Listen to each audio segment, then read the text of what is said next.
On sait que dans les faits, la famille n'est pas toujours durable. Il y a, comme on l'évoquait tout à l'heure, des familles recomposées.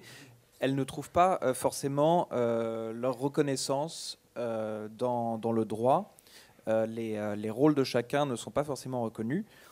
Emmanuel Hirsch évoquait aussi le rôle non des proches familiaux, mais des proches géographiques avec lesquels on tisse des liens, les voisins par exemple. Comment donner une existence juridique, une existence dans notre système global de solidarité à ces personnes qui n'ont pas forcément une place reconnue. Vous n'avez tout de même pas inventé un statut du voisin. Non, mais c'est comme les gens qui veulent absolument un statut du bénévole. Enfin, un peu oui, trop pas trop, parce que à un moment, le bénévole que vous indemnisez finit par être plus trop bénévole.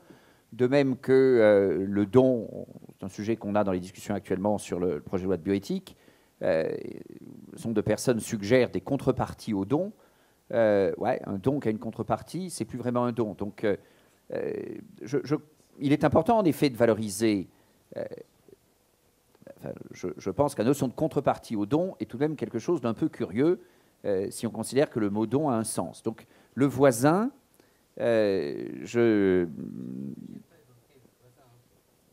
Pardon, mais c'est Monsieur Benoît qui a évoqué le voisin. Je vous prie de m'excuser. Ça vous évitera de rentrer dans des débats qui ne correspondent pas à ce que j'évoquais. Moi, j'évoquais le proche. Et le proche représente une réalité. Vous n'étiez pas là. J'évoquais les proches, par exemple, par rapport à la maladie d'Alzheimer. C'est à peu près 600 000 personnes qui sont mobilisées. Dans les études de l'adresse, les proches, aujourd'hui, auprès des personnes malades, c'est entre 10 et 12 millions de personnes. Donc, un proche, c'est 6 heures consacrées à une personne malade dépendante. C'est des réalités à prendre en considération. Parce qu'on est dans un contexte sciences politiques. Le coût à domicile de la prise en compte d'une personne atteinte de la maladie d'Alzheimer, c'est 15 000 euros. En institution, c'est entre 25 000 et 30 000 euros. C'est des éléments à prendre en compte. Alors aujourd'hui, des proches, effectivement, revendiquent une certaine forme de reconnaissance. Pas encore un statut, mais une reconnaissance. Ne serait-ce que si pendant quelques mois ou quelques années, vous êtes auprès d'un proche pour l'assister, en droit de retraite, par exemple, en retour à l'emploi, c'est des dispositifs à penser. De toutes les manières, il faudra bien faire avec, puisqu'il n'y a pas d'alternative. On manquera de soignants, donc c'est tous ces éléments à prendre en compte. Donc ce n'était pas le voisin, ça c'est des solidarités naturelles, c'était du proche, de l'aidant, qui est à prendre en compte. Et d'ailleurs... comment définissez-vous exactement le proche ? Je suis content que Roselyne Bachelot soit ici présente, parce que c'est une militante de la cause des proches. Elle a vu, comme nous, à quel point la figure du proche, de l'aidant, mais aussi de l'aimant, est apparue ces dernières années, non pas en compétition avec le professionnel, mais dans une complémentarité et d'un soutien au quotidien de la personne malade. Donc la définition est simple. Malheureusement, de plus en plus, le proche est aussi une personne âgée. Pour la personne atteinte de maladie d'Alzheimer, et quand on parlait d'intergénérationnalité, on pouvait aussi penser que le proche pour la maladie d'Alzheimer est une personne souvent âgée elle-même. C'est à prendre en considération. Mais il y a des gens en pleine activité qui sont amenés à accompagner des êtres chers, par exemple, d'une maladie évolutive. Je prends, puisque je préside l'association nationale de la SLA, de la sclérose latérale amyotrophique. Roselyne Bachelot nous a soutenus également dans nos combats militants. Et je crois que la solidarité, c'est aussi du militantisme, c'est pas uniquement de la parole. Nos malades meurent entre 3 et 5 ans totalement paralysés. Donc on peut s'imaginer que le conjoint, le proche, a à cœur d'être dans ces moments, ces derniers moments auprès de son malade. Et donc il y a tout un ensemble de dispositifs et d'accompagnement. Voilà, c'est des éléments. On n'a pas à parler aujourd'hui du proche, mais si un jour vous nous invitez pour parler précisément du proche, je dirais que c'est parmi les innovations sociales une innovation tout à fait importante. D'autant plus, elle correspond bien d'ailleurs à la loi HPST, enfin je veux dire au nouveau dispositif, les personnes vivent de plus en plus au domicile, elles ont besoin d'un environnement, et si on parle en termes de solidarité, le proche doit aussi avoir un bassin de proches, c'est-à-dire il doit être soutenu lui-même. Encore une fois, quand on est dans la théorie, et je termine sur ce point, quand on voit ce qu'est la réalité au quotidien d'une maladie qui abrase votre réalité sociale, qui abrase vos droits, qui vous marginalise. Enfin, il faut voir ce qu'est la réalité au quotidien. Puis je termine, puisqu'il y a François Eval qui est devant moi, et il verra à quoi je fais allusion. Un des éléments, il faudrait du temps pour expliquer l'émergence de la notion du proche, est intervenu avec les malades du sida, notamment avec l'association Aide, Roselyne Bachelot épine de la tête, et c'est la réalité.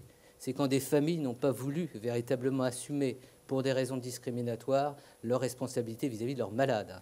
Et il y a eu l'invention politique d'une nouvelle figure qu'on a retrouvées dans l'autosupport à travers une association comme Aide, par exemple, qui s'est créée en 84. Il faut faire avec cette qualité. C'est pour ça que si on me demandait d'approfondir le concept de proche, il s'est construit en termes de revendications politiques.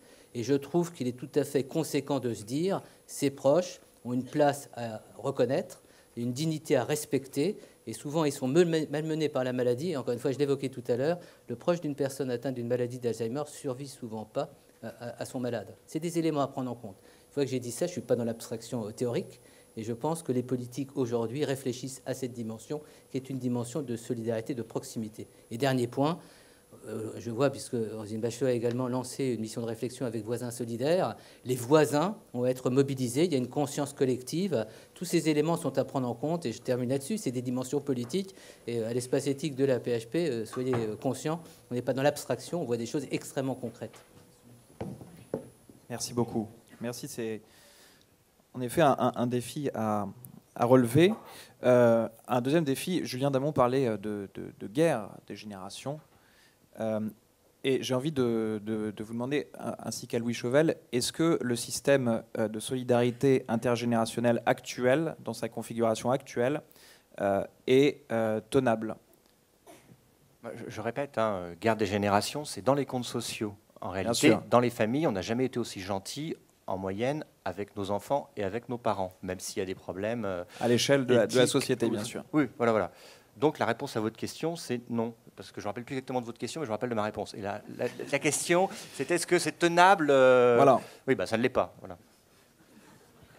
Merci, chers collègues. En fait, sur cette question de soutenabilité de notre régime, il est certain, en analysant en comparaison internationale la situation française par rapport à des voisins proches ou lointains, le cas français fait partie du cas espagnol, italien, grec et peut-être d'Afrique du Nord.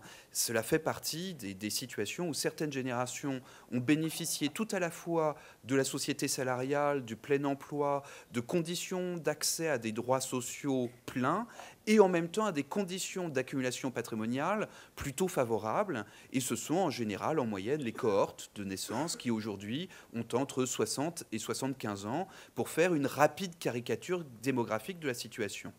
En fait, à l'évidence, ces générations qui ont bénéficié à la fois de redistribution sociale et en même temps des capacités d'épargne au long de leur existence dans les années 70, 80, 90, grâce à l'expansion du prix du mètre carré notamment, ce sont des générations qui certes vont transmettre à leurs propres enfants un certain nombre de ressources, mais ces enfants ne seront pas capables, pour des raisons évidentes à la fois sociales et patrimoniales, ne seront pas en situation d'accumuler à leur tour pour leurs propres enfants. Il existait dans les années 60, 70, 80 un vieux truc que l'on appelait le travail. C'était quelque chose d'avant le loisir, le chômage et l'aide aux proches. C'était ce qui permettait de gagner soi-même sa propre existence et de financer en plus la sécurité sociale, accessoirement. Et cette ressource, malheureusement, se raréfie progressivement pour des générations plus récentes.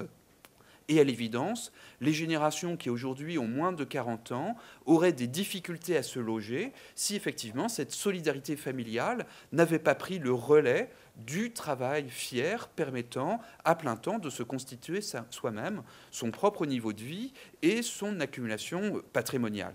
Cette question de soutenabilité de notre régime d'État-providence, c'est le fait que d'une façon ou d'une autre, les nouvelles générations sont en situation de dévorer le capital accumulé par la génération précédente.